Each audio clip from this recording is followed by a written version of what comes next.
yang menitik tekankan pada reformasi militer itu bukan lagi memperluas komando teritorial dan pengaruhnya terhadap kehidupan sipil ekonomi politik warga negara, tapi kemudian yang paling penting mensejahterakan prajurit dalam militer. Militer adalah simbol nasionalisme, militer adalah simbol kebangsaan, kemudian juga militer adalah simbol akses dan kekayaan mungkin. Ya. Bahwa militer tidak akan pernah kompatibel dengan demokrasi. Karena militer diberikan kekuasaan dan kewenangan untuk memegang senjata, dan senjata tidak pernah bisa diajak berdebat.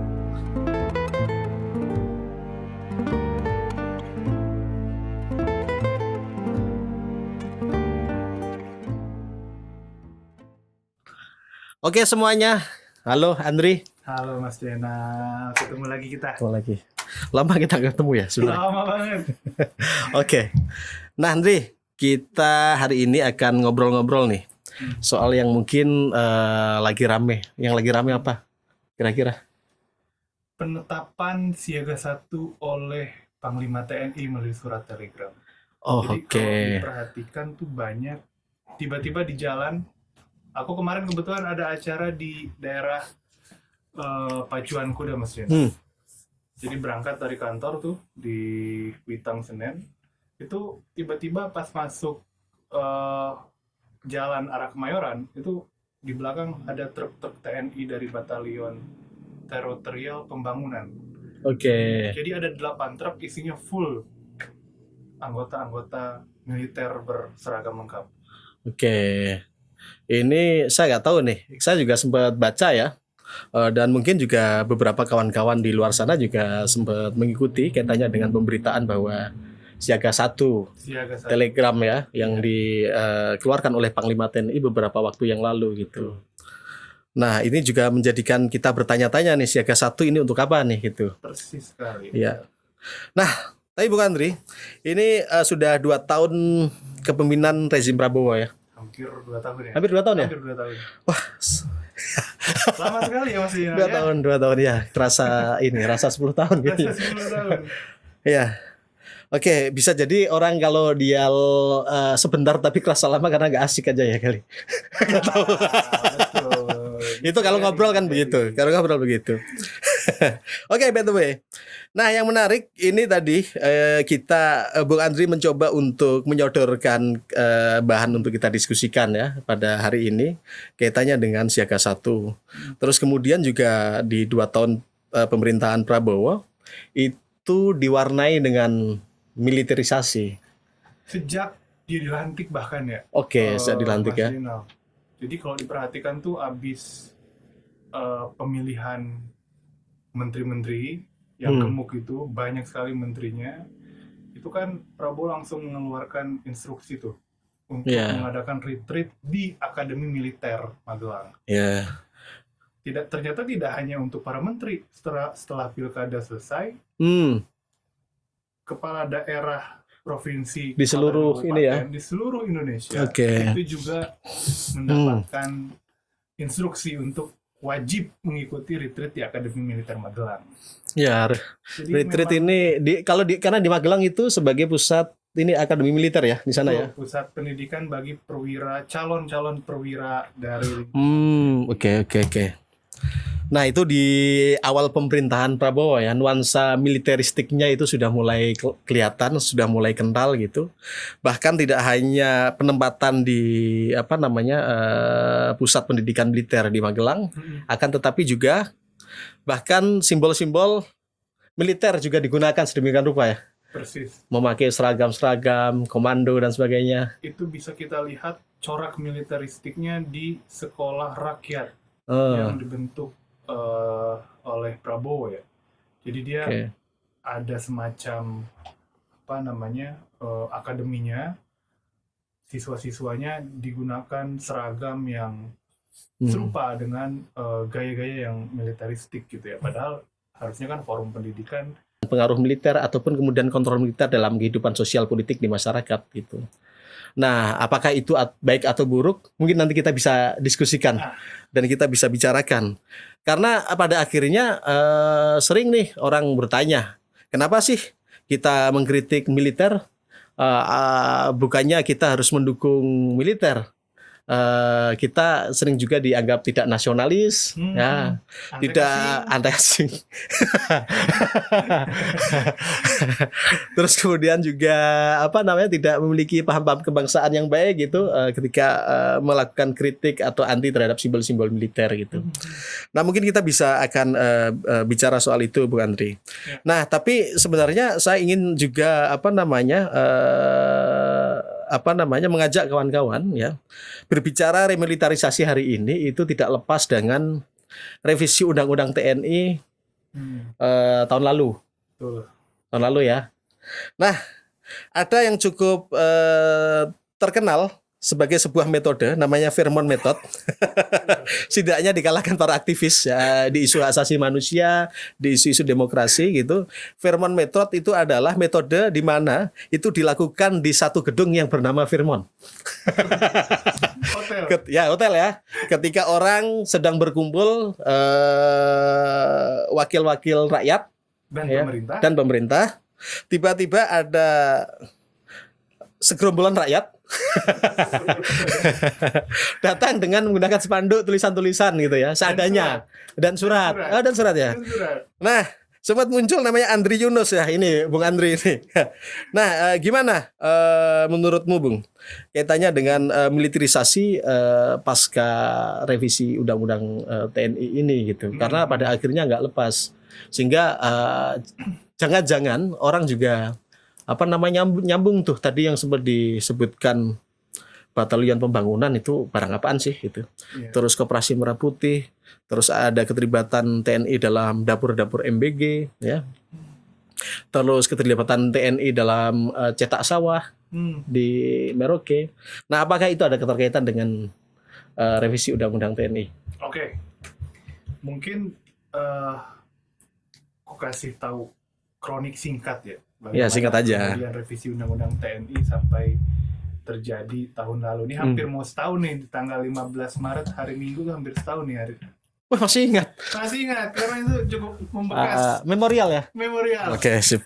Bagi perlawanan rakyat melawan militerisme. Nah, jadi sebenarnya kalau kita urut ke belakang ya, sekitar 2010 sampai 2015 itu santer memang Undang-Undang TNI 34 2025 ini direvisi. Mau direvisi, Itu mulai muncul oke. statement publiknya dari Panglima TNI waktu itu Jenderal Muldoko. Nah, kemudian sempat bergulir di era awal pemerintahan rezim Jokowi 2015 sampai 2019 itu ditetapkan sebagai masuk dalam daftar program legislasi nasional ya. Oke. Itu sampai 2019.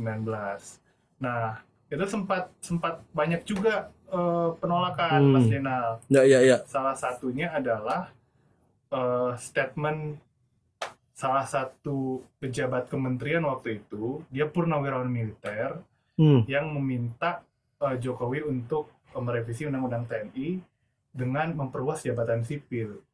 Tentang kalau ingat dulu Mas Jenal ada seorang akademisi yang dia memberikan orasi di Kamisan.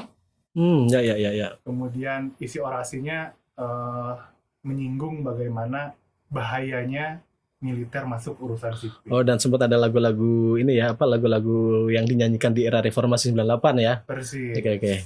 Jadi sempat muncul di publik, kemudian banyak mendapatkan penolakan, apalagi setelah akademisi yang juga kita kenal itu diupayakan untuk dipenjarakan gitu oleh pihak tertentu. Nah, masuk 2020 itu ditetapkan lagi tuh revisi Undang-Undang TNI sebagai program legislasi nasional. Pemantauan kawan-kawan dari organisasi anggota reformasi sektor keamanan itu tidak ada perkembangan mengenai proses revisinya, tapi kemudian pada 2023, tepatnya itu bulan April, ada yang cukup mengagetkan bagi kami ketika kemudian mendapatkan semacam bocoran berupa paparan presentasi dari Badan Pembinaan Hukum TNI. Ini bocor kasar atau halus nih? Kasar berarti. Kasar. Sampai dapat bahannya ya. Oke, ya. Isinya sangat kasar dan kemudian jauh dari cita-cita untuk mereformasi institusi militer. Ya. Jadi ada frasa dalam presentasi itu yang kita lihat cukup berbahaya, bagaimana militer dilibatkan dalam konteks keamanan, bukan pertahanan.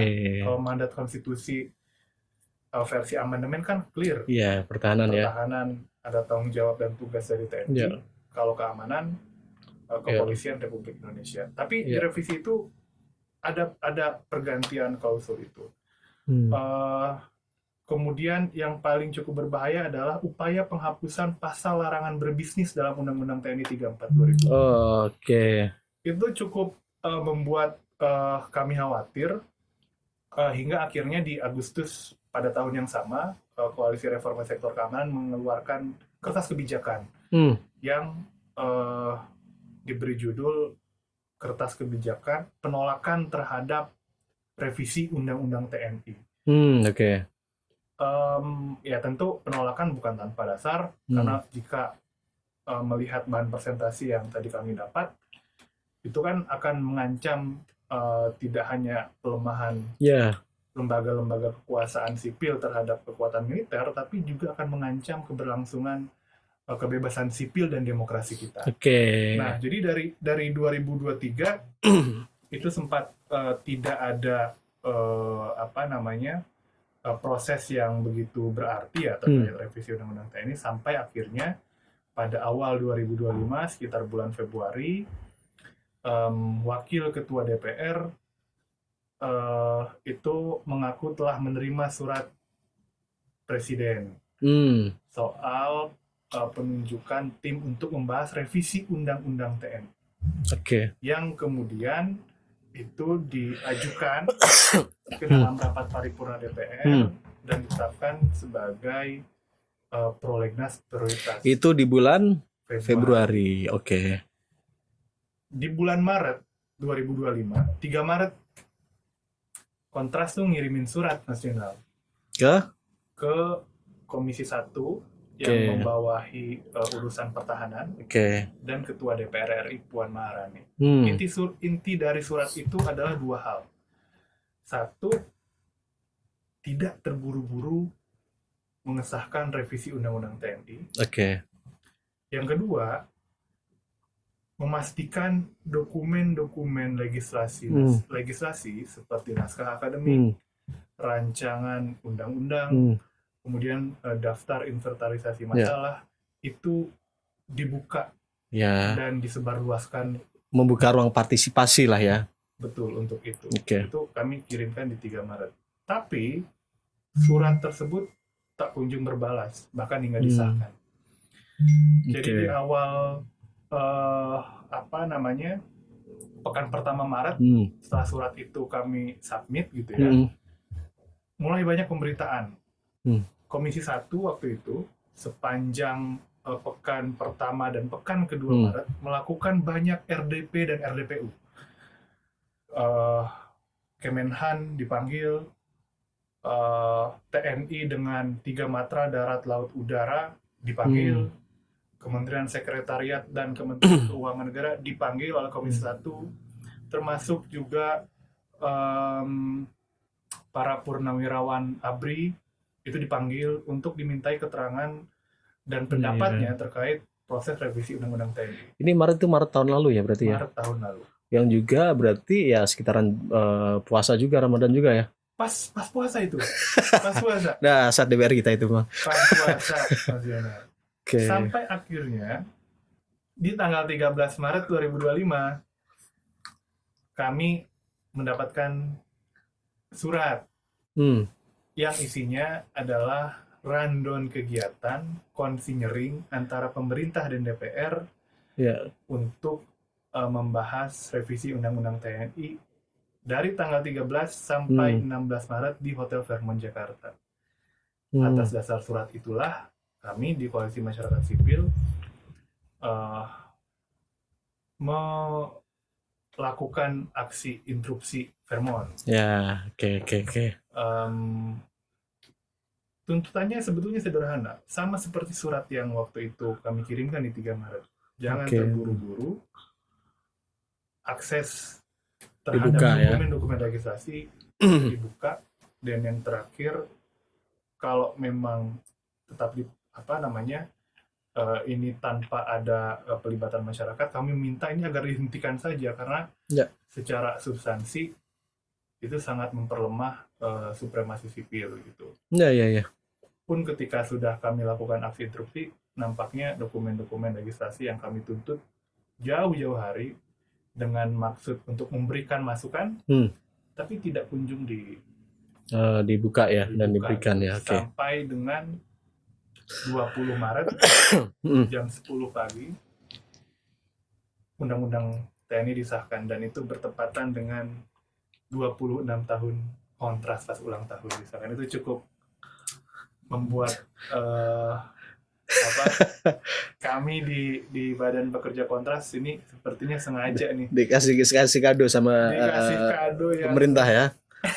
Tapi setelah Vermont pada waktu itu, kalau saya ingat, kalau tidak salah ya, justru itu yang pada akhirnya sempat viral di mana-mana gitu,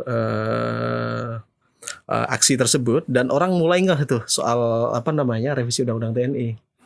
Nah, karena pada akhirnya publik menjadi penasaran, publik juga ingin tahu gitu ya, apa sih yang kemudian dibahas dalam revisi Undang-Undang TNI gitu. Nah, termasuk dulu waktu itu kan ini ya, termasuk ini kalau di draft lama ya, sebelumnya kan juga ada soal bisnis, penghapusan larangan bisnis dalam Undang-Undang TNI itu dicoret gitu ya, tidak ada gitu.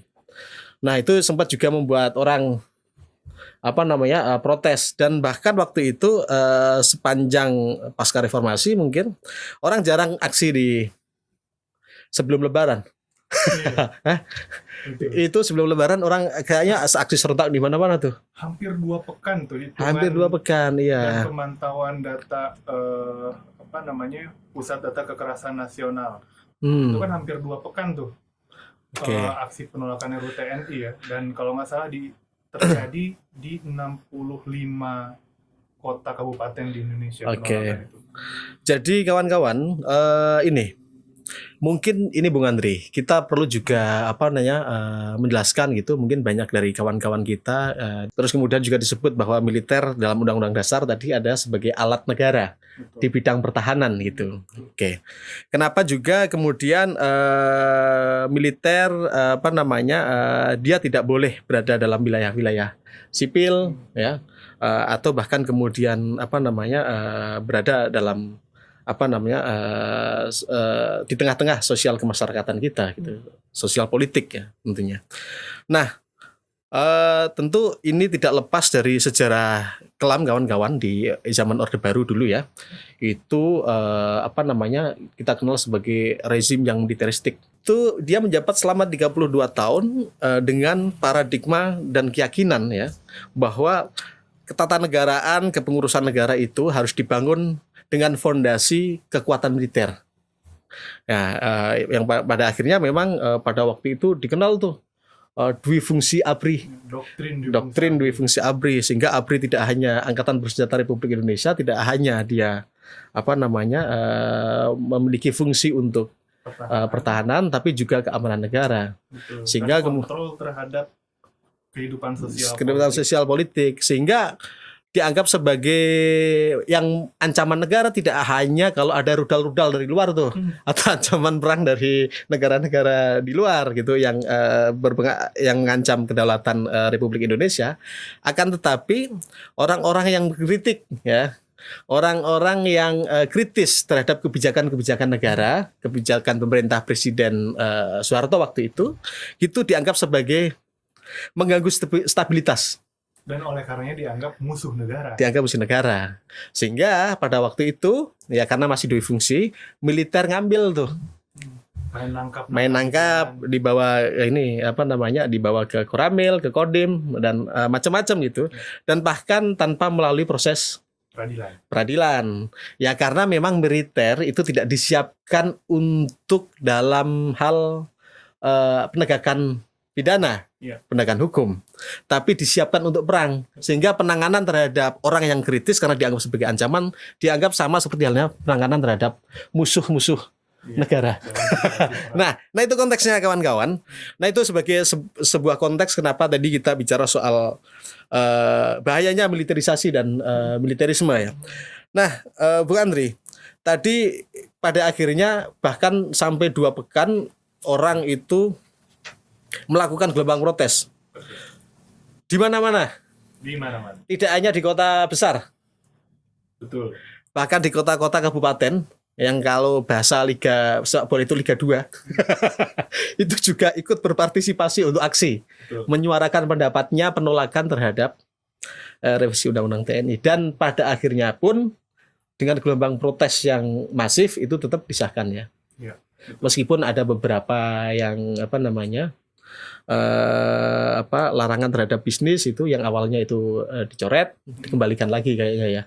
Ya, itu tidak jadi poin revisi pada akhirnya. Oke. Revisinya terkait apa waktu itu, Bung? Itu ada beberapa pasal. Misalkan di pasal 7 ya, ada perluasan soal operasi militer Selain perang ya. Jadi ada penambahan yang cukup menjadi kekhawatiran bagi kebebasan ruang sipil kita, terutama dalam konteks cyber. Itu di OMSP di Undang-Undang TNI 3 2025 ditambahkan bahwa militer memiliki kewenangan untuk melakukan operasi cyber. Kemudian ada juga perluasan jabatan sipil yang tadinya 10 jadi 16. Oke. Termasuk di dalamnya ada Badan Cyber, kemudian Kejaksaan, dan Mahkamah Agung ya. Itu jadi beberapa lembaga yang ditambah kewenangannya. Jadi ada perbedaan signifikan, Mas Jenal. Kalau misalkan dia ditambah gitu ya, artinya si para perwira tinggi itu tidak perlu mundur dari institusi militer. Ya. Nah, baru kemudian di pasal selanjutnya, di luar dari 15 lembaga negara yang disebut dalam undang-undang tersebut, itu ketika dia masih aktif dan hendak menduduki jabatan sipil yang lain, dia harus berhenti dari kedinasan militer. Kemudian juga ada penambahan usia pensiun. Oke. Gitu. Walaupun klaim menurut beberapa statement yang kami himpun gitu ya, bahwa perpanjangan usia pensiun ini dimaksudkan untuk mengakomodir penumpukan perwira menengah ya. Ya, perwira menengah dan perwira tinggi. Padahal menurut kami problem yang sangat struktural dalam upaya untuk mengurangi penumpukan perwira itu bukan soal diperpanjang usia pensiunnya gitu, tapi kemudian bisa memoratorium penerimaan di akademi militer ya. Gitu ya. Itu ada beberapa opsi untuk menjawab problem struktural mengenai menumpuknya para perwira. Jadi bukan malah memperpanjang usia pensiunnya. Oke. Itu kira-kira yang jadi poin dalam substansi. Saya teringat satu lagi. Ini terkait pengadilan militer ya? Ya betul, pengadilan militer tidak menjadi bagian dari revisi Undang-Undang TNI. Yang itu tentu kami sangat sayangkan. Kenapa nggak menyasar itu? Gitu ya. Tapi sebelum ke peradilan militer, Mas Jenal, jadi ada satu hal yang paling fundamental, Mas Jenal, yang direvisi dalam Undang-Undang 3 2025. Ini soal operasi militer selain perang ya, atau OMSP. Menurut kami, pengaturan terbaru soal OMSP di Undang-Undang Revisi TNI itu sangat fatal. Mengapa fatal? Kan operasi militer selain perang ini dia akan mengerahkan kekuatan TNI. Entah itu pasukan atau kemudian alat utama sistem senjata. Ya. Di Undang-Undang lama, OMSP itu satu paket dengan operasi militer perang.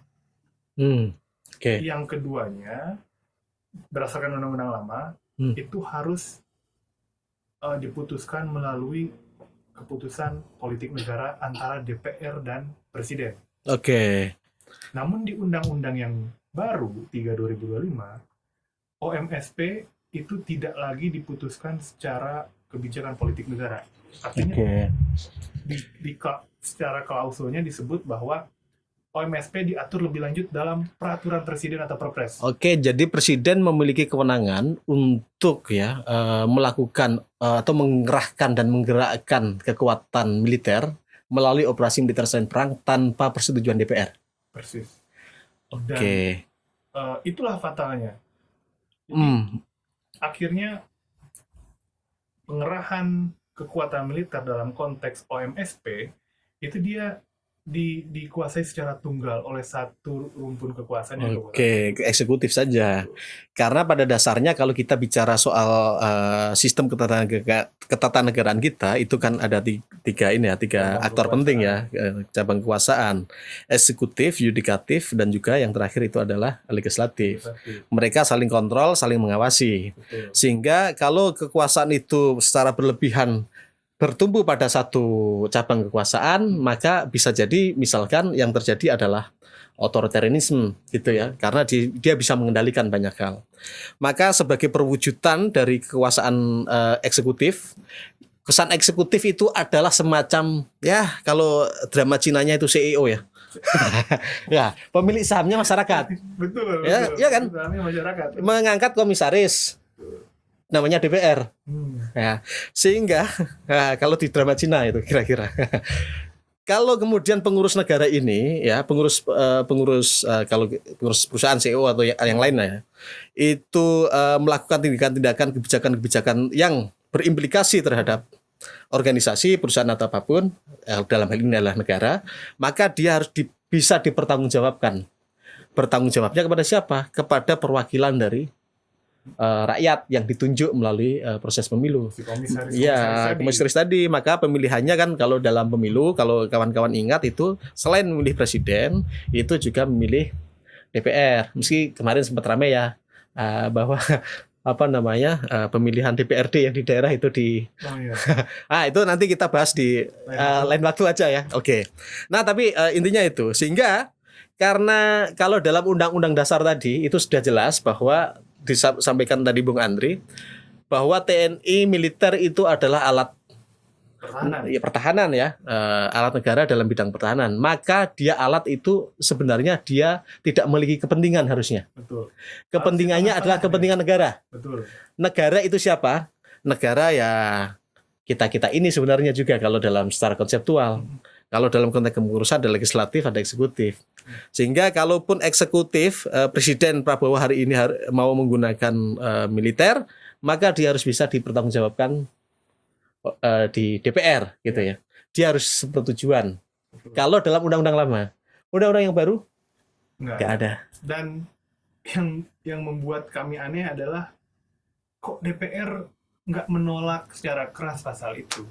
Itu kan mencabut kewenangan dia sendiri untuk melakukan kontrol terhadap pelaksanaan. Dan waktu pengesahan undang-undang militer, Bung Andri, kalau saya tidak salah ingat, juga waktu itu ada semacam festival parade militer. Ya. Tank-tank itu berada di Jakarta. Alutsista ada di Jakarta, di sekitaran Senayan. Bahkan di saat pengesahan Di saat pengesahan tidak hanya di sekitaran Senayan, tapi ada di kawasan DPR, di kawasan dalam gedung DPR. Itu truk-truk tentara itu beserta prajuritnya tentunya itu tiba-tiba hadir di. Padahal itu bukan hari TNI ya. Bukan hari TNI kan. Kalau hari TNI Oktober. Kalau hari TNI kan bisa jadi dia ingin menunjukkan kepada rakyat inilah kekuatan kami militer yang rakyat biayai dengan duit-duit pajak kalian. Ini adalah alat-alat perang kami siap menjaga kedaulatan rakyat Indonesia gitu.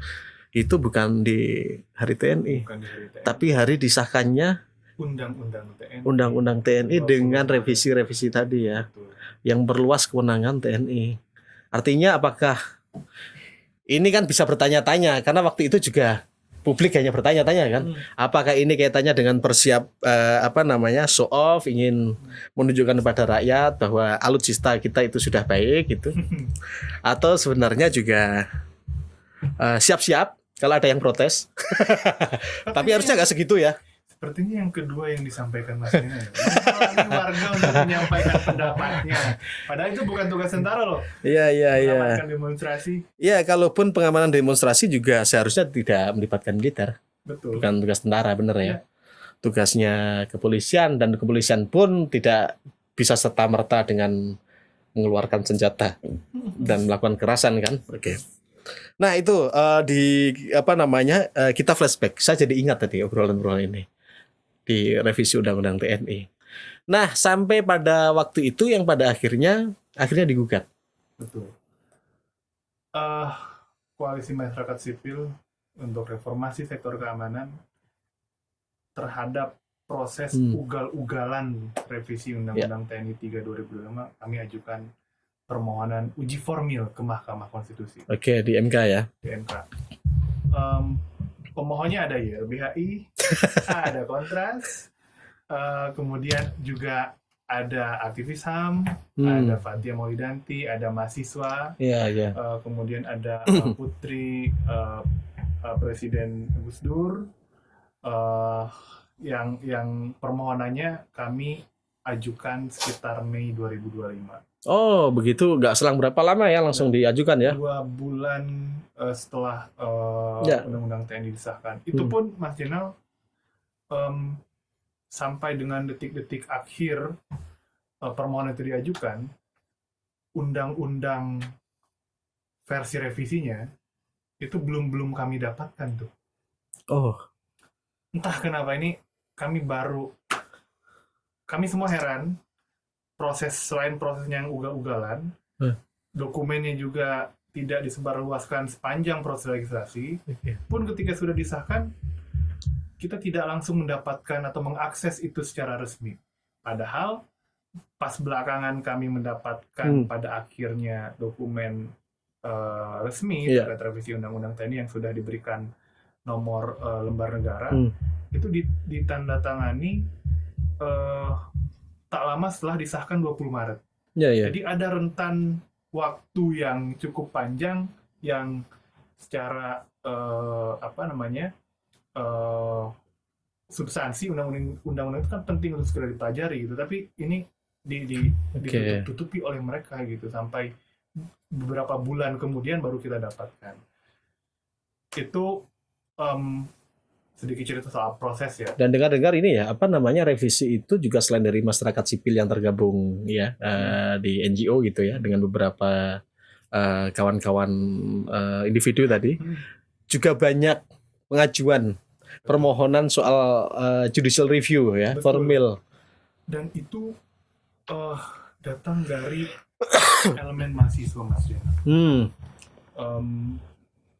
Jadi bagaimana kemudian kita kenal dengan istilah judicial activism, menggunakan pengadilan sebagai forum terbuka menggugat pertanggungjawaban dan akuntabilitas negara, sekaligus memberikan pendidikan HAM demokrasi bagi semua warga.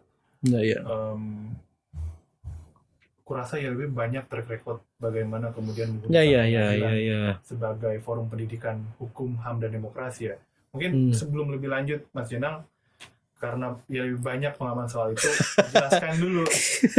Iya. Benar.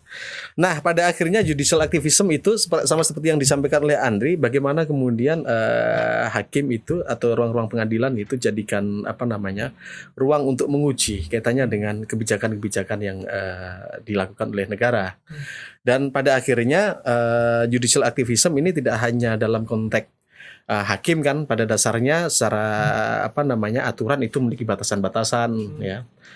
Dia memiliki batasan-batasan kewenangan tertentu gitu dalam proses peradilan. Tapi pada akhirnya mau nggak mau karena proses legislasi yang buruk ya, hakim harus menemukan, menggali kekosongan hukum untuk mencapai keadilan. Ya, dengan memberikan putusan-putusan misalkan pemberlakuan bersyarat atau kemudian menafsirkan terhadap pasal-pasal atau norma-norma yang dalam pasal itu yang kemudian diproduksi oleh kawan-kawan di legislatif. Nah, sebenarnya kalau kita ingat ya, proses-proses legislasi ini, judicial activism ini sebenarnya pada akhirnya banyak terjadi di rentang-rentang periode Jokowi sebenarnya. Ketika kita melihat bahwa ada Undang-Undang KPK yang direvisi 2019. revisi 2019 yang pada akhirnya itu gelombang protesnya juga sangat ramai sekali gitu ya, karena pada akhirnya tujuannya adalah melemahkan KPK gitu. Terus kemudian di Undang-Undang KUHP, nah sempat mendapatkan penolakan, tapi pada akhirnya disahkan pada 2025 kemarin ya. Betul. Oke, di akhir Desember.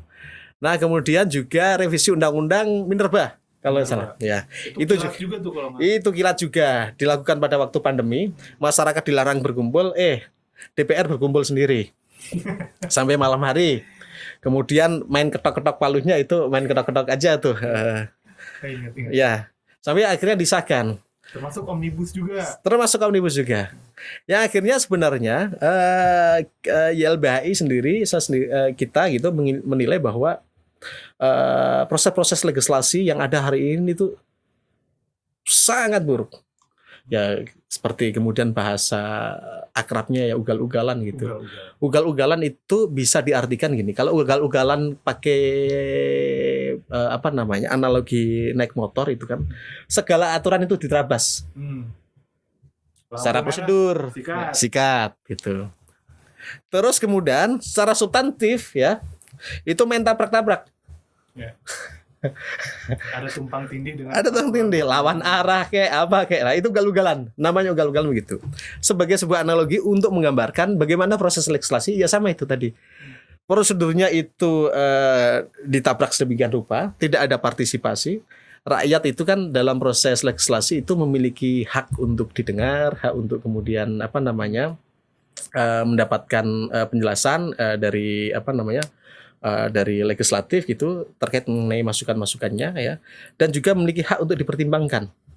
Nah, itu yang kemudian dalam putusan MK itu disebut sebagai meaningful participation ya, atau partisipasi bermakna. Nah, itu dalam sisi prosedur itu ugal-ugalan lah pokoknya, banyak nabrak dan sebagainya. Nah, yang kedua dari sisi substansi. Nah, dari sisi substansi ini YLBI memandang bahwa pada akhirnya banyak, kenapa legislasi itu buruk? Karena banyak legislasi yang dia tidak berdasarkan kepada kebutuhan masyarakat. Tapi kebutuhan kepentingan elit politik. Misalkan gini, Undang-Undang KPK. Itu kan tujuannya sebenarnya untuk melemahkan KPK. Setelah revisi Undang-Undang KPK hancur lebur tuh KPK tuh. Bahkan kemudian ada TWK-TWK-an tuh. Betul. Ya, orang-orang yang progresif di dalam KPK itu dipecatin. Oke, sampai sekarang. Oke, itu satu.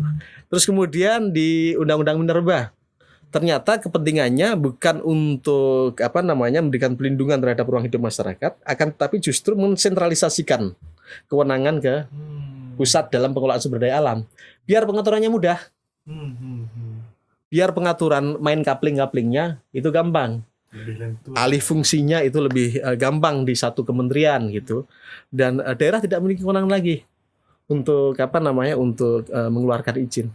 Apalagi pada akhirnya juga imbasnya masyarakat juga susah tuh kalau protes. Kalau protes ke bupati bilang, saya bukan urusan pusat. Saya nggak ngeluarin izin gitu. Urusannya kementerian. Coba bayangkan orang dari Maluku Utara yang harusnya kalau di bupati bisa 2 truk, 5 truk, 10 truk gitu ya, datang maksudnya silaturahim untuk menanyakan kepada pemangku kepentingan. Ini harus ke Jakarta, Pak. Yang awalnya 10 truk hanya bisa 2 orang, 3 orang gitu. Itu pun harus pakai alerta, harus pakai solidaritas yang kemudian banyak saling bandingan lah di masyarakat, kemudian di kawan-kawan jejaring juga. Nah, itu di Undang-Undang Minerba, belum lagi di Undang-Undang Cipta Kerja, memuluskan investasi. Terakhir ya Undang-Undang TNI. Yang juga benar. Yang juga ugal-ugalan si substansi. Nah, pada akhirnya sebenarnya ugal-ugalan itu pada akhirnya itu kita harus selalu curiga dengan kejahatan-kejahatan yang kalau kita boleh bilang ya, bahkan yang sifatnya administrasi itu pasti memiliki ruang peluang untuk bermasalah dalam sisi substansi. Itu sama seperti halnya gini, kalau orang itu buruk, memiliki indikasi untuk melakukan hal buruk, dia akan secara formil itu lebih tidak sesuai prosedur. Dia akan mencoba menyembunyikan hal-hal buruk itu gitu. Sama seperti halnya pembuatan legislasi. Nah, persoalannya memang pada akhirnya ya ini ketiadaan oposisi. Ya. Bahkan kemudian kalau oposisi itu dianggap bahwa itu bukan Indonesian values.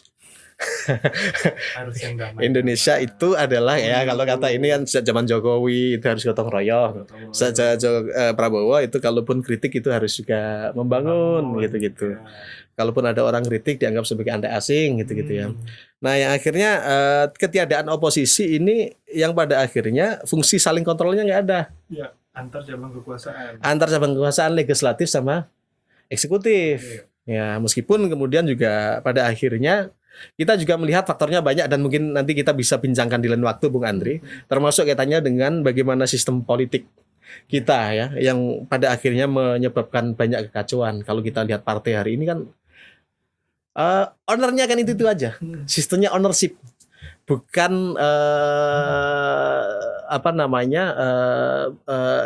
berlandaskan kepada keanggotaan, tapi kepemilikan. Hampir semua partai akhirnya milik orang-orang tertentu. Kekuasaan di partai politik. Ya. Dan yang kedua juga oligarki itu yang mulai masuk partai-partai politik yang pada akhirnya itu jadi carut marut dan value-nya hilang. Value-nya hilang. Saya nggak tahu itu harus bagaimana hari ini ketika kemudian ya pantas saja kalau legislasinya buruk. Banyak hal yang harus dilakukan. Nah, tapi Bung Andri, saya nggak tahu tuh. Kita mungkin bisa ngelanjutin ya. Kalau tadi kita melihat bagaimana legislasi buruk ya, dan saya rasa YLBHI, Walhi, Kontras bahkan gitu, itu juga banyak melakukan judicial review kaitannya dengan berbagai legislasi, ya. Nah, saya ingin melanjutkan tadi itu pasca formil diajukan, yang itu tidak hanya dari koalisi masyarakat sipil, tapi dalam revisi Undang-Undang TNI tadi banyak masyarakat yang lain ya, kelompok lain juga melakukan judicial review terhadap revisi Undang-Undang TNI. Yang pada akhirnya putusannya permohonan tidak dikabulkan, tapi ada 4 hakim konstitusi yang dissenting opinion. Oke, posisinya 5-9. 5-4. Oke. Gitu. Ada Hakim Saldi Isra, Eni Nurbaningsih, Arsul Sani, dan Ketua MK Soehartoyo. Nah, yang menarik dari 4 hakim yang dissenting menurut kami itu ada semacam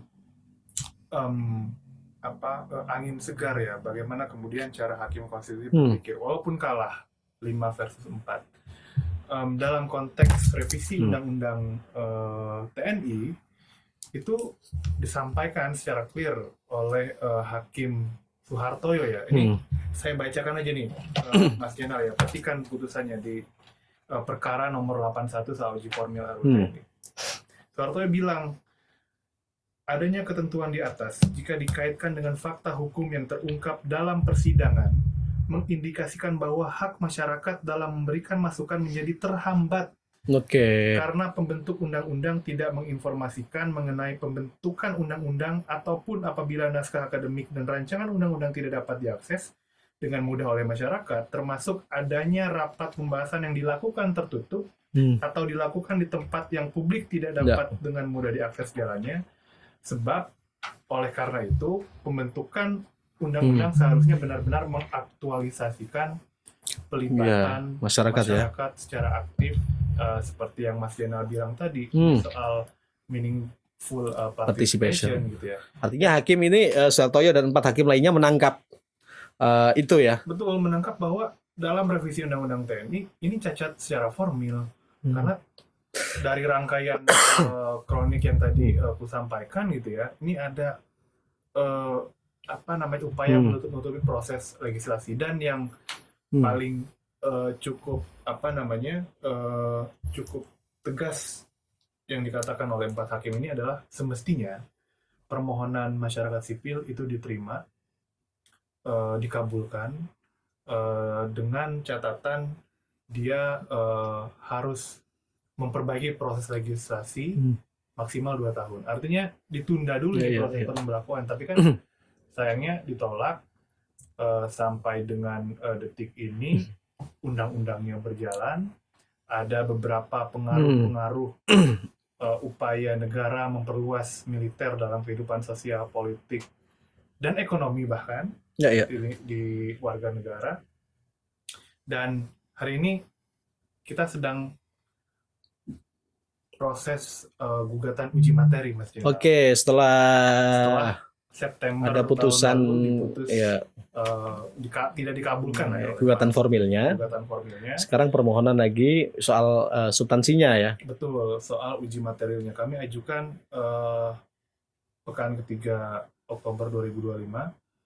Sampai saat ini prosesnya sedang menunggu ketentuan batas akhir mengenai sidang kesimpulan. Dan prosesnya hampir berjalan 4 bulan ya berarti tadi. Iya, 4 bulan, benar. Desember, Januari, hampir 5 bulan. Februari. Ini mau kesimpulan ya? Ini mau kesimpulan. Artinya sebenarnya butuh dukungan dari publik ya. Butuh orang-orang ya, kawan-kawan dimanapun berada yang dulu sempat protes dengan revisi Undang-Undang TNI gitu, yang kemudian disahkan, ya, dipaksakan secara ugal-ugalan gitu. Yang kemudian sedang diikhtiari sama masyarakat sipil melakukan gugatan formil, kalah tapi 5-4 ya, 5-4. Tidak sepenuhnya penuh gitu karena ada catatan dari 4 hakim MK lainnya.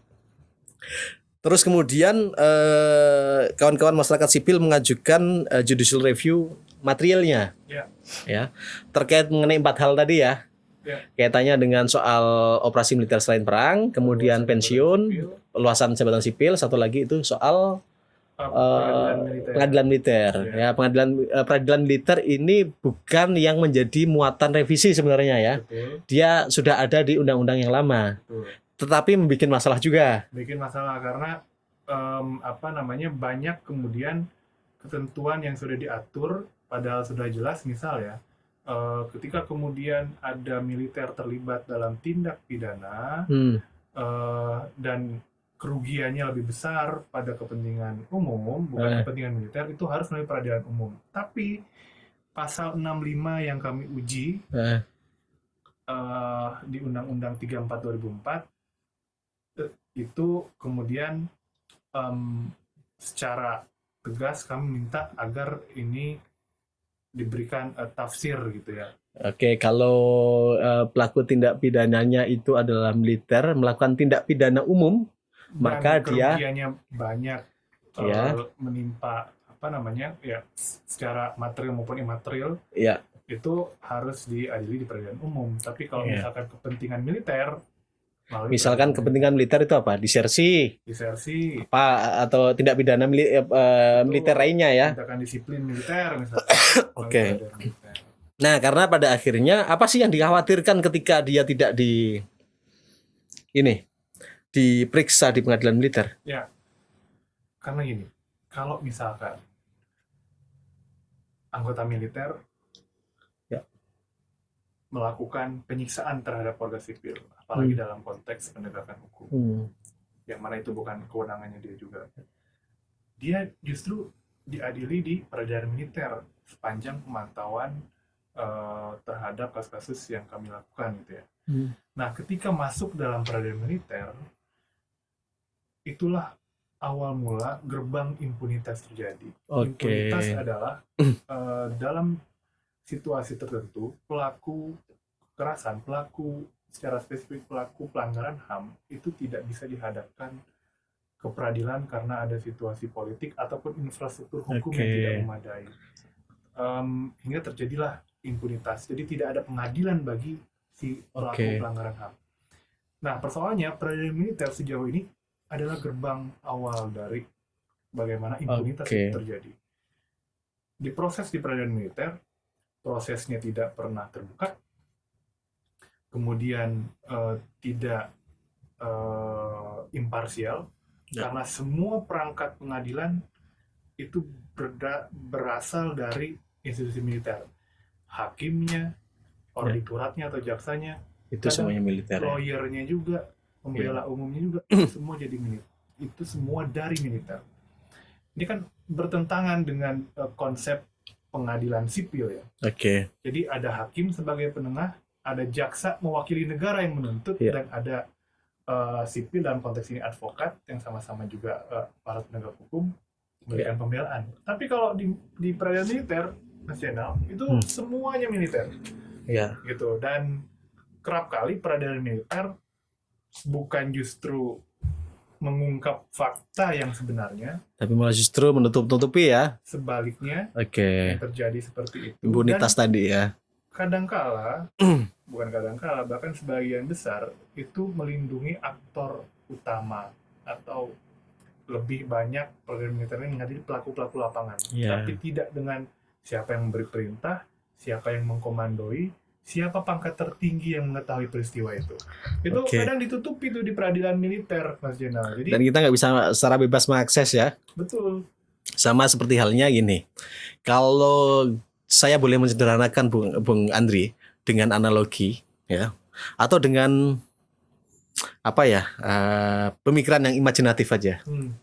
Eh, Kalau kawan-kawan di luar sana gitu dipukulin atau mendapatkan kekerasan oleh pelakunya itu adalah aparat militer gitu, maka kira-kira akan lebih berpotensi mendapatkan keadilan di mana? Disidangkan di peradilan umum, pengadilan negeri, yang kawan-kawan itu bisa keluar masuk, melakukan pemantauan, hakimnya jelas dan sebagainya gitu ya, atau diadili di peradilan militer. Nah, yang masuk aja harus geledah-geledah barang. ya. Itu terjadi tuh, Mas, di kawan-kawan dampingan LBH Medan. Oh, yang akhirnya hari ini juga melakukan ini ya, Melakukan uji formil ya. peradilan militer. Oke. Nah, karena itu juga pada akhirnya banyak sekali kasus-kasus yang ditangani oleh LBH, YLBHI, kawan-kawan kontras dan masyarakat sipil lainnya yang bergerak di isu-isu isu sektor keamanan ya, yang pada akhirnya banyak sekali tindak pidana yang dilakukan oleh militer tadi itu diadili di ruang-ruang ini ya, peradilan militer, tidak diadili di peradilan umum, tapi justru di peradilan militer. Dan bahkan kemudian menyebabkan impunitas yang pada akhirnya justru asas persamaan di hadapan hukum itu gak tercapai. Betul. Yang seharusnya menjadi landasan dan pijak ketika kita bernegara gitu. Nah, menarik Bung Andri. Nah, berarti sekarang nunggu sampai pada proses kesimpulan revisi judicial review ya. Material undang-undang TNI. Dan saya nggak tahu tinggal berapa bulan lagi untuk putusan di Mahkamah Konstitusi. Mungkin pada praktiknya ya tidak lebih dari setahun ya. Ini kan memang belum setahun, tapi kemungkinan setelah Lebaran akan ada pemberitahuan, akan ada relas dari Mahkamah Konstitusi untuk penetapan jadwal akhir submit kesimpulan. Jadi mungkin setelah Lebaran ya, Mas Jenal. Tapi memang ada beberapa hal selama proses sidang yang sampai saat ini berlangsung yang... Ada yang menarik nggak dalam proses sidang? Yang menarik ada, apalagi ketika kita mendengar keterangan ahli dari DPR maupun pemerintah. Apa dia bilang? Ya, selain isinya memang menjadi perpanjangan tok aja dari pemerintah dan DPR, intinya menyetujui dan tidak ada masalah gitu ya dengan revisi undang-undang TNI. Oke. Walaupun kami menilai ada beberapa keterangan yang kemudian tidak dijawab secara konkret, dan kedua secara konseptual itu justru bertolak belakang dengan konsep-konsep supremasi sipil atau kontrol kekuasaan sipil terhadap kekuatan militer gitu ya. Kami melihat ada beberapa perbedaan cara pandang yang itu justru sebetulnya membahayakan demokrasi kita hari ini gitu. Nah, hal lain Mas Jenal, jadi sejak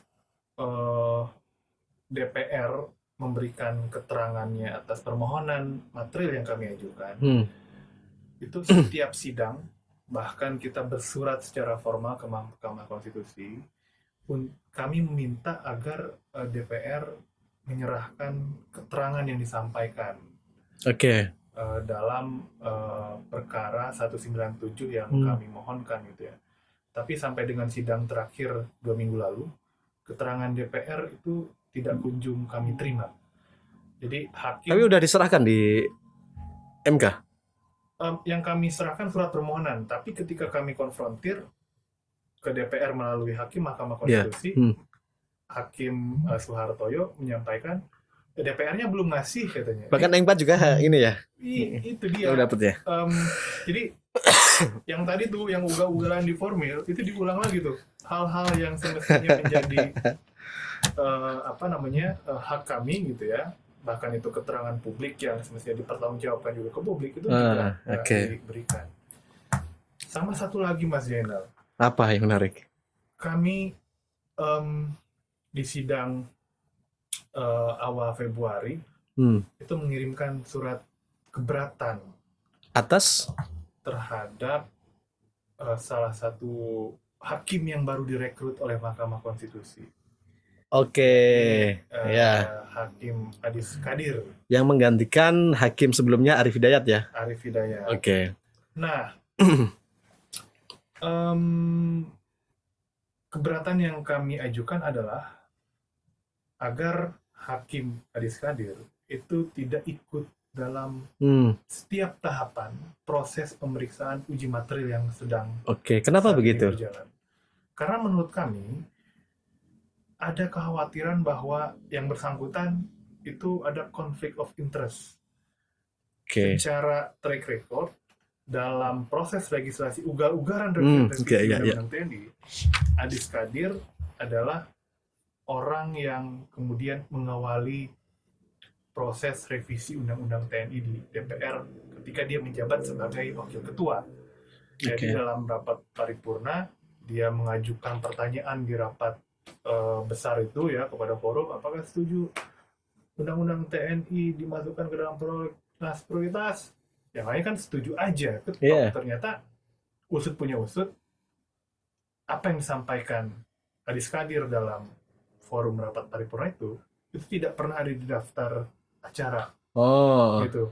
Nah, jadi dari awal kami mencurigai ada potensi konflik kepentingan yang tidak clear ya, ketika kemudian dia harus ikut terlibat dalam proses sidang di revisi Undang-Undang TNI. Kami meminta kepada Mahkamah Konstitusi untuk mengesampingkan peran Adis Kadir dalam proses uji material yang saat ini berjalan. Dan di sidang terakhir juga kami sampaikan ke Ketua Mahkamah Konstitusi, dan Ketua Mahkamah Konstitusi waktu itu menyampaikan mengenai status Hakim Adis Kadir akan ditentukan sebelum rapat permusyawaratan hakim. Tapi sepanjang proses dia akan tetap duduk di kursi yang telah disediakan di Mahkamah Konstitusi. Walaupun kami inginnya ya tidak ada sama sekali gitu. Nah, itu sempat viral ya, jadi perbincangan publik ya. Hakim Adis Kadir itu adalah hakim yang menggantikan Arif Hidayat yang karena sudah selesai purna di Mahkamah Konstitusi. Sempat kemudian nama lain muncul. Karena kalau di Mahkamah Konstitusi itu kan formasinya ada perwakilan dari DPR tuh. Ya. Nah, Arif Hidayat itu perwakilan dari DPR. Sehingga kemudian penggantinya juga perwakilan dari DPR. Nah, sempat muncul nama lain. sampai bahkan tahapan-tahapannya selesai gitu ya, yang diajukan dan diusulkan oleh DPR itu. Nah, tiba-tiba di ujung namanya diganti. Diganti ya. Ya, dan digantikan Adis Kaldir yang dalam hal ini Adis Kaldir memiliki catatan ya dalam proses revisi Undang-Undang TNI ketika dalam pembahasan. Dan ini sekarang posisinya dia sebagai hakim MK yang akan memeriksa satu perkara yang sebelumnya dia saat dia menjadi DPR yang lalu gitu, dia turut terlibat dalam pengesahan revisi Undang-Undang TNI itu. Yang ugal-ugalan. Ugal-ugalan. Oke, sehingga dikhawatirkan konflik of interest ya. Oke. Nah, menarik. Berarti apa yang mungkin bisa dilakukan oleh masyarakat sipil terhadap judicial review yang simpulan dan yang lainnya? Kalau biasanya kan ada semacam amicus curiae. Apa yang bisa dilakukan masyarakat? Ya, Mas Jena tadi sudah memantik soal bagaimana mendorong keterlibatan publik ya, partisipasi publik. Ini kan kita kan nggak dikasih ruang partisipasi publik ketika menyusun. Nah, ini kita bawa ke pengadilan. Kalau tadi Mas Jena sudah menjelaskan soal judicial activism, menurut hemat kami terlibatnya publik bisa dilakukan dengan cara mengirim amicus curiae terhadap perkara revisi Undang-Undang TNI ya. Menurut kami, publik bisa berpartisipasi dengan mengirimkan amicus curiae terhadap pengujian Undang-Undang TNI yang material yang saat ini sedang berjalan. Ya. Kami akan memberikan seruan solidaritas, dukungan, termasuk juga seruan mengirim amicus ke dalam perkara uji material yang sedang berlangsung terutama berkaitan dengan revisi Undang-Undang TNI. Nah, itu kan untuk ini ya, tadi untuk judicial review yang sedang berjalan, masyarakat sipil, kawan-kawan mahasiswa, masyarakat umum, siapapun kawan-kawan berada, akademisi, sivitas akademika di kampus, bahkan profesi sekalipun bisa mengirimkan amicus curiae pandangannya. Karena ini berkaitan dengan tadi itu soal revisi Undang-Undang TNI yang kemudian disahkan dan kemudian di judicial review hari ini, itu sangat berkaitan erat dengan kehidupan di masyarakat ya. Oke.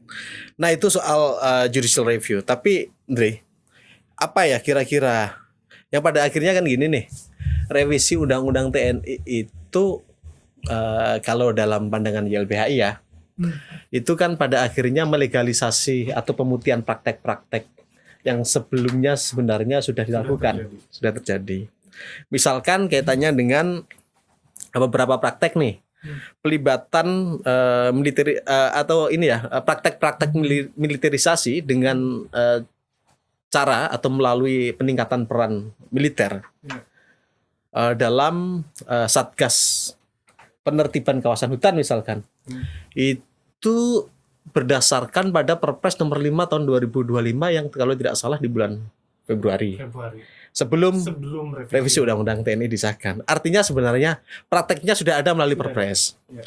Kemudian sebelumnya juga kalau kita meruntut kepada beberapa pemberitaan di media bahwa MOU yang dilakukan antara TNI gitu dengan beberapa BUMN gitu ya untuk pengamanan objek vital strategis kelapa sawit. Nah, ini makanya pada akhirnya sering disalahartikan ya, karena di operasi militer selain perang yang digugat sama masyarakat sipil dan yang lain itu salah satunya adalah memiliki tugas dan fungsi pokok untuk pengamanan operasi militer selain perang itu termasuk mengamankan objek vital strategis. Nah, objek vital strategis itu ditafsirkan termasuk kaitannya dengan perkebunan sawit skala besar. Terus kemudian proyek-proyek strategis nasional. Rempang itu juga ada MOU-nya. Terus kemudian juga keterlibatan dalam proyek strategis nasional food estate di Merauke. Cetak sawah di Papua. Nah,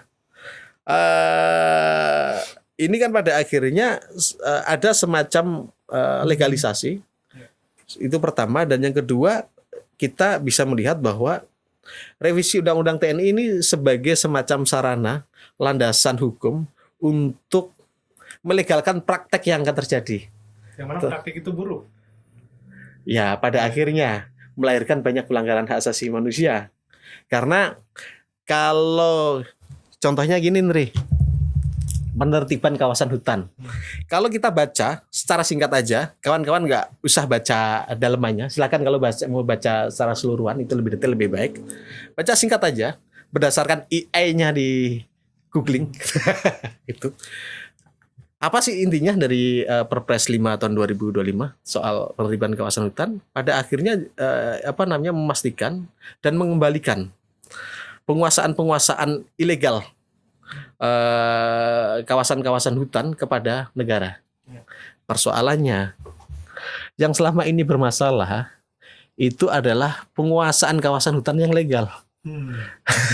Yang ribuan hektar, ratusan ribu hektar itu kepada 1-2 orang ya, dengan luasan skala besar yang mencaplok tanah-tanah adat, hutan-hutan adat gitu. Sementara yang dikuasai masyarakat itu yang tidak pernah itu diakui oleh negara. Potensinya yang ilegal ini adalah yang dianggap ilegal ini adalah yang dikuasai masyarakat. Sehingga bisa jadi atas dasar mandat tersebut yang digebuk karena ini militer yang kemudian sudah turun, justru masyarakat gitu. Nah itu soal ini, Ndri, soal salah satunya soal PKH ataupun kemudian proyek strategis nasional. Belum lagi yang tadi ya cyber. Ya. Nah, saya nggak tahu tuh. Pada akhirnya kalau temuan Kontras ya setelah pengesahan Undang-Undang TNI itu sebenarnya digunakan untuk apa sih? Apakah untuk meretas Donald Trump gitu? Atau Berani untuk ya, untuk membangun dalam konteks skema keamanan atau sebenarnya untuk apa? Pada prakteknya, pada akhirnya. Pada praktik ya, berdasarkan pemantauan kami dan Koalisi Masyarakat Sipil,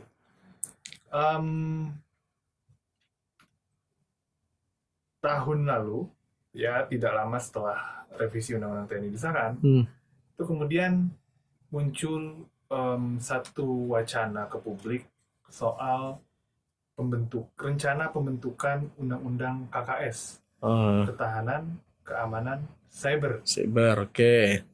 yang mana di dalamnya kemudian mengatur kewenangan militer dalam pengawasan di konteks cyber. Oke. Nah, sampai sekarang belum jelas mau seperti apa dan sejauh apa prosesnya. Tapi yang pasti setelah revisi Undang-Undang TNI disahkan, praktik yang kami temukan adalah kewenangan dalam operasi militer selain perang dalam konteks cyber itu justru digunakan untuk memberikan pengawasan ke dalam dalam arti melakukan pengawasan terhadap gerak-gerik masyarakat dalam ya. dunia cyber, gitu, dalam ruang cyber. Ya. Nah, apa misalnya yang terjadi? Ada salah satu kasus di mana ada 3 perwira tinggi militer mendatangi salah satu kantor kepolisian yang menyebutkan bahwa ada satu pernyataan yang diupload melalui konten salah satu influencer itu dibilang telah memenuhi syarat tindak pidana cyber. Ini kan ngeri, Mas Jenal.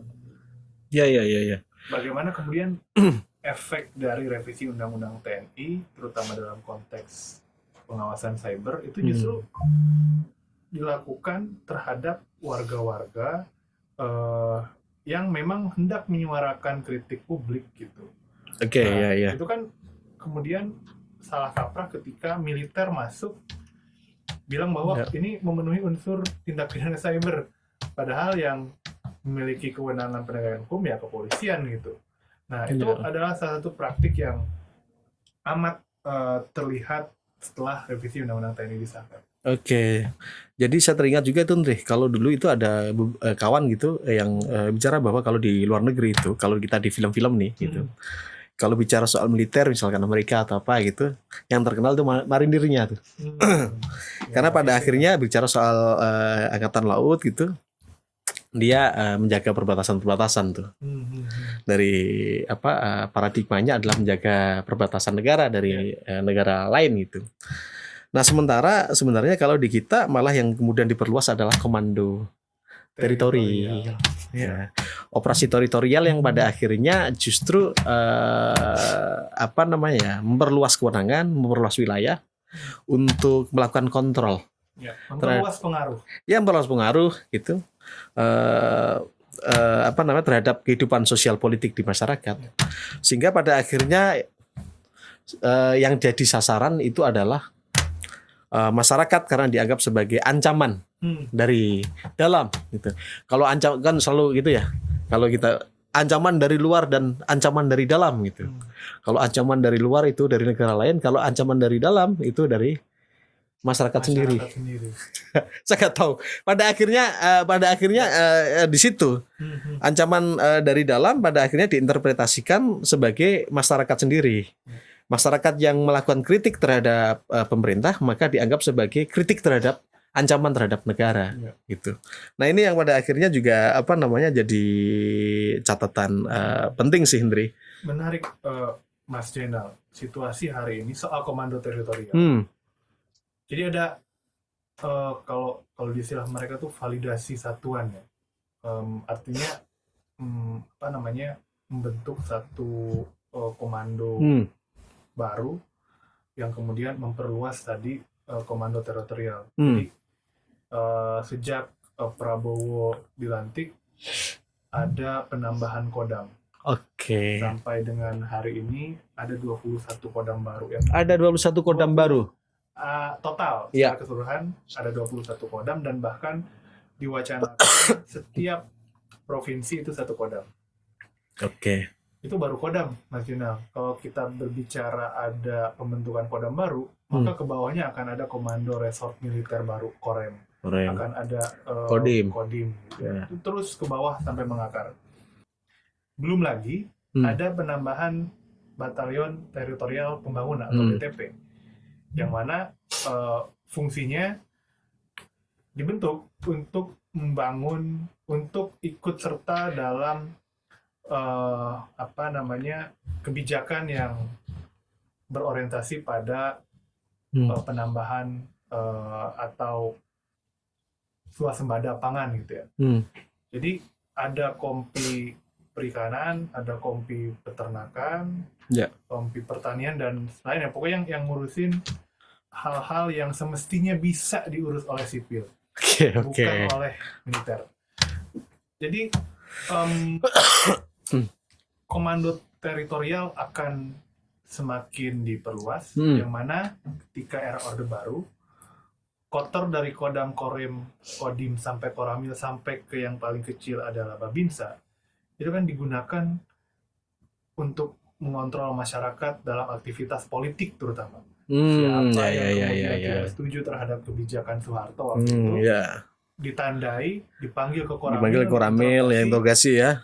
Saya kadang disiksa gitu karena sekarang juga ini banyak kayaknya ya yang main apa di media sosial atau di beberapa pemberitaan gitu.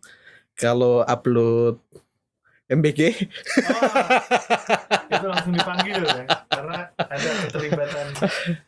Sehingga hari ini pun ini deh YLBHI itu bersama dengan 18 kantor itu sebenarnya membuka posko pengaduan MBG. Nah, membuka posko pengaduan MBG ini sebenarnya untuk mendorong partisipasi publik terhadap program MBG itu. Karena bagaimanapun juga pada akhirnya banyak soal keracunan, ya, pada akhirnya juga soal apa namanya hal-hal lainnya gitu, kaitannya dengan soal MBG. Nah, kita buka posko di 17 kantor LBH di bawah YLBHI. Kawan-kawan sebenarnya bisa ini apa namanya melakukan pengaduan itu, dan kita pastikan sama seperti halnya standar di LBH, kita pasti akan menjaga kerahasiaan klien. Ya, itu satu. Nah, yang kedua sebenarnya posko pengaduan ini sebenarnya memastikan orang itu untuk berani bersuara, gitu ya. Di tengah situasi Di mana-mana militer, di mana-mana militer, di mana-mana loreng. di mana-mana Ya, nah ini tentu jadi penting dan masyarakat juga berhak dong untuk tahu karena penggunaan dana misalkan triliunan rupiah untuk MBG kan juga duitnya masyarakat. iya, Untuk terbuka dong, harus ya. terbuka, harus terbuka. Nah tadi menarik tuh Ndri, apa namanya ternyata ini ya di Prabowo zaman Presiden Prabowo 2 tahun sangat gencar dan secara masif membangun operasi teritorial, ya, termasuk penambahan Kodam, terus kemudian juga kaitannya dengan apa namanya apa nanti yang selalu ya Teritorial pembangunan. teritorial pembangunan. Nah ini pada akhirnya ini ada kaitannya nggak nih dengan soal yang apa namanya ketahanan pangan dan ketahanan energi, Hmm. swasembada pangan, swasembada energi yang menjadi fokus Prabowo Hmm. ketika mengawali rezim pemerintahannya. Ya. Nah, apakah ketahanan pangan dan ketahanan energi itu masuk bagian dari Perluasan. fungsi pokok ya militer dalam konteks tadi kalau di apa namanya di Undang-Undang Dasar itu kan disebut bahwa TNI itu adalah alat negara di bidang pertahanan. Ya. Apakah termasuk ketahanan pangan dan ketahanan energi ini? Menurut kami itu jauh kaitannya dengan mandat Ya. konstitusi kita soal pertahanan. Hmm. Tadi saya sebutkan di awal, ini urusan perikanan, pertanian, perkebunan, petani yang sipil kita kurang apa? Ya. Kalaupun ada yang kurang dan ingin swasembada, ya support petaninya, bukan malah merekrut anak muda. Ya. Dalam institusi militer, Ya. dia bukan angkat senjata, tapi kemudian Suruh nyanggul, nyangkut, suruh berternak. beternak, Ya. gitu ya. Lama-lama daftar dari anak petani.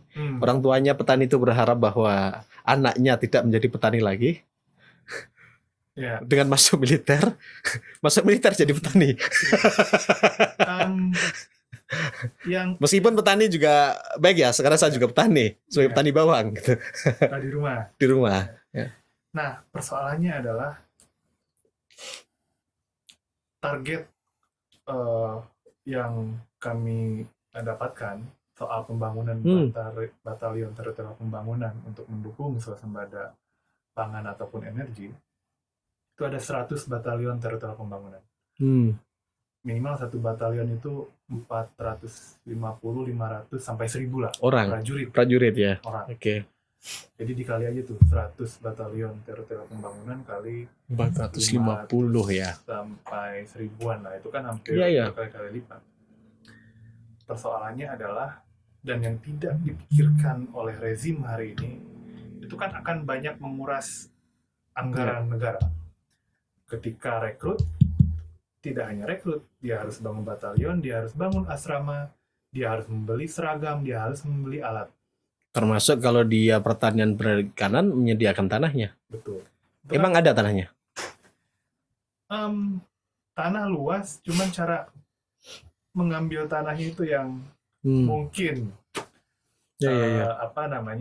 harus diawasi ya, jangan sampai kemudian justru mencaplok pihak atas nama kepentingan swasembada pangan. Tapi kan harus ada, ketika ada hak masyarakat itu kan, dan masyarakat menolak, berhak diterima penolakan itu. Iya.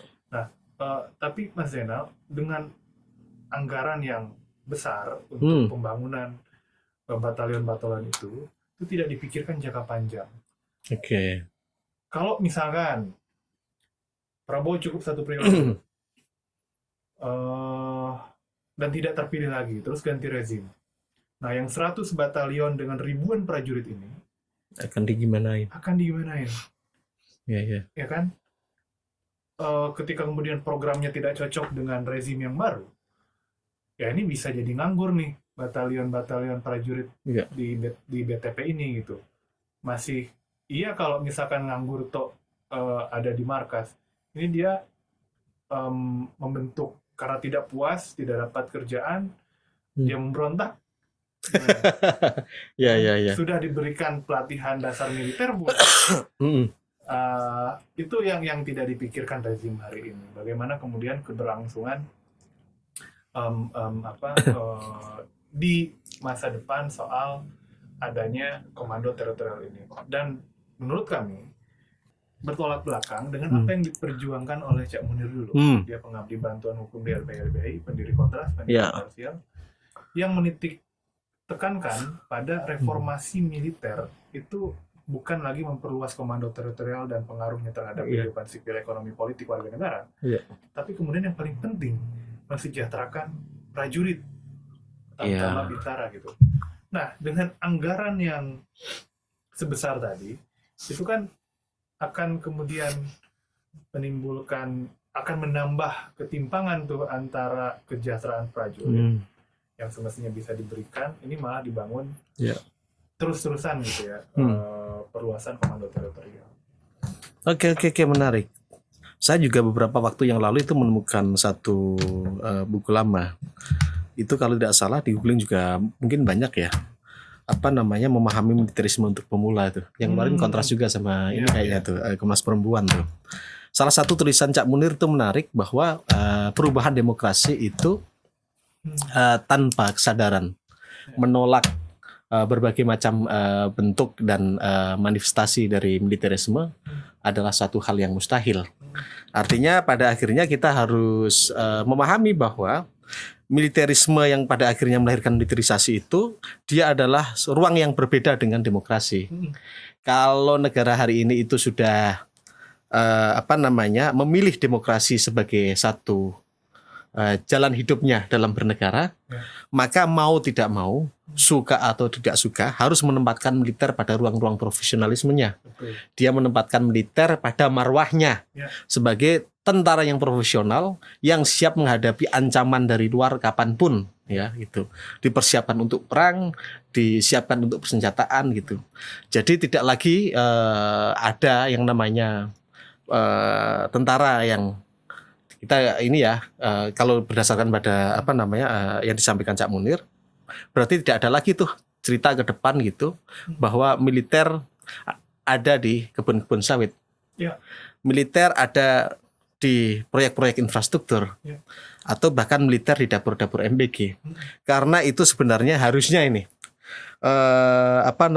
mengingkari marwah sebagai seorang tentara gitu, yang dia harusnya gagah berani berada di medan-medan pertarungan dan pertempuran. Nah, yang kedua sebenarnya ini juga jadi tantangan, meskipun kita juga nggak mudah gitu ya. Cak Munir dalam tulisannya itu menarik itu, bahwa itu bukan satu hal yang mudah untuk menghilangkan militerisme dan memperjuangkan demokrasi, tapi itu harus tetap dilakukan.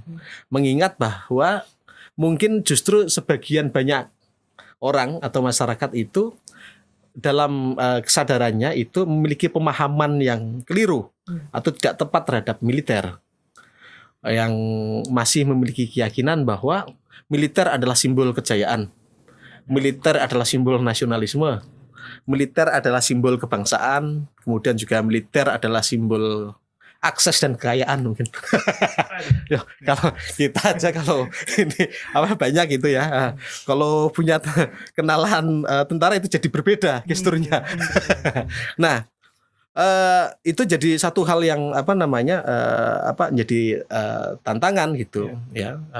Justru yang harus dilakukan termasuk itu adalah mendorong masyarakat memiliki kesadaran secara penuh bahwa ruang-ruang tidak ada lagi ruang-ruang militerisme dan militerisasi dalam demokrasi gitu.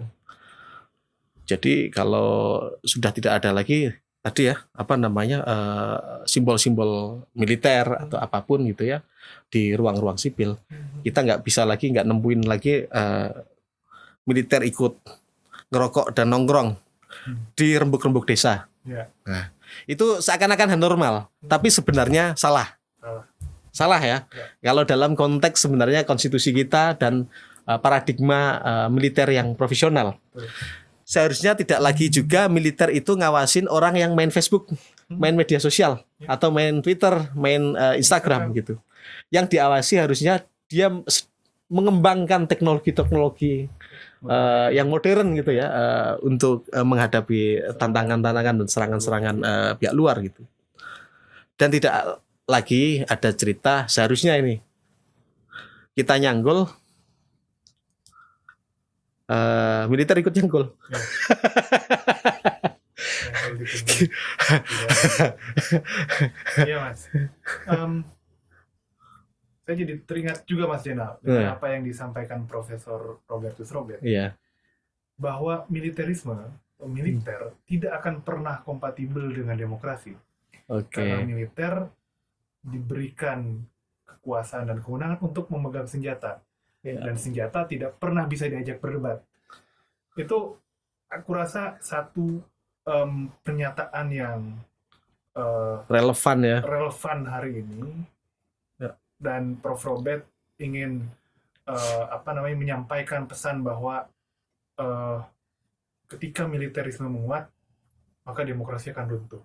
Karena militerisme didukung dan disokong oleh senjata, dan senjata tidak pernah bisa diajak berdebat di dalam negara demokrasi yang mana menitik beratkan adanya kritik publik yang bebas dan dilindungi, saut-sautan, ketika kemudian ada kebijakan yang tidak pro terhadap perlindungan warga negara.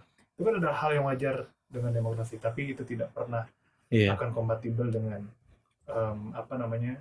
senjata yang dimiliki oleh militer tadi, karena tidak pernah bisa diajak berdebat dan tidak bisa memang diajak berdebat. Dan memang dipersiapkan untuk tidak untuk berdebat, dipersiapkan untuk berperang. Betul, dilatih, dididik, dibina untuk bertempur gitu ya. Bahkan untuk melumpuhkan musuh gitu ya. Bukan untuk berdebat dalam konteks negara demokrasi. Dan kalau misalkan militer sudah masuk ke dalam urusan-urusan demokrasi, insya Allah akan runtuh. Iya. Bukan runtuh karena peperangan, tapi runtuh karena kemudian penindasan. Demokrasi berganti menjadi otoritarianisme, ya, di mana tidak ada lagi kebebasan.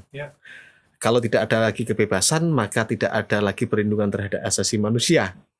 Jika tidak ada lagi perlindungan terhadap hak asasi manusia, maka pertanyaannya apakah masih pantas kita disebut sebagai manusia? Yang quotable. Mumpung Ramadan kayaknya. Oke, terima kasih Andri semuanya. Dan ini mungkin bukan yang terakhir. Mungkin kita nanti akan ada kesempatan lagi untuk ngobrol banyak hal ya. Tapi isu militerisme sepertinya juga kita harus selalu sering-sering untuk memberikan berdiskusi, terus mengajak publik untuk memberikan pemahaman baru soal militerisme, bahwa kadang sesuatu yang dianggap normal itu tidak lazim dalam konteks bernegara dan berkonstitusi. Oke, terima kasih semuanya. Sampai berjumpa lagi.